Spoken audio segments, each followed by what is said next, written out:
Annie, a broadcast journalist like many other Ghanaians, was skeptical in taking a vaccine shot. However, she was convinced by a senior colleague to take the vaccine. When I had my doubts of taking the vaccine or not, somehow I was able to take it by an invitation of a senior journalist who was at the press center and called me, Annie, where are you? I can't see you. I'm like, I'm not taking the job. He says, come and take it because I am here. And he's elderly. So I was like, well, if he's taking it, and this person is Uncle Kwesi Pratt. So I'm like, well, if he's taking it, why can't I, or why shouldn't I? So I decided to go and take it. A day after she took the vaccine, subsequent happenings confirmed her fears. She was admitted on the 3rd of March. I think I have a very good immune system. I hardly fall sick. But when I took it, I had my own side effects to the extent that I took some drips at the hospital. I was admitted. I had to take some drips and take some medicines as well. I was just simply reacting to the drug. The COVID-19 vaccine will help protect you. However, you may experience some side effects, which are signs that your body is building protection. These side effects include pain, swelling, tiredness, headache, muscle pain, chills, and fever, and may affect your ability to do daily activities. They usually go away after a few days. Dr. Peter Popolampo is the head of infectious diseases at the Department of Medicine at the Kolebu Teaching Hospital, and he has been explaining how the vaccines work. The fat molecule that contains that genetic material of that portion of the virus gets introduced into the cell in the cytoplasm, and then it is produced, it is converted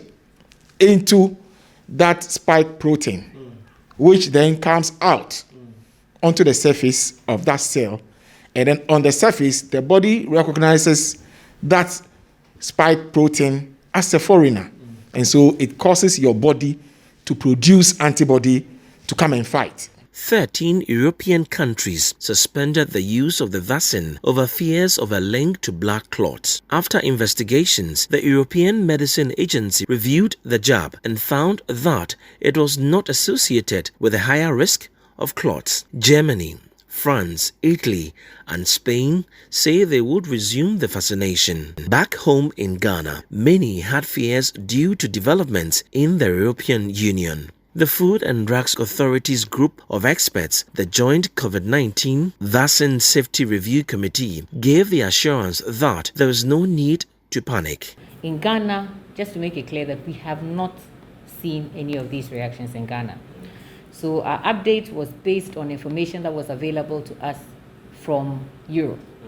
You heard that the Europeans some countries in Europe suspended the use of the vaccine. And so this was still being monitored.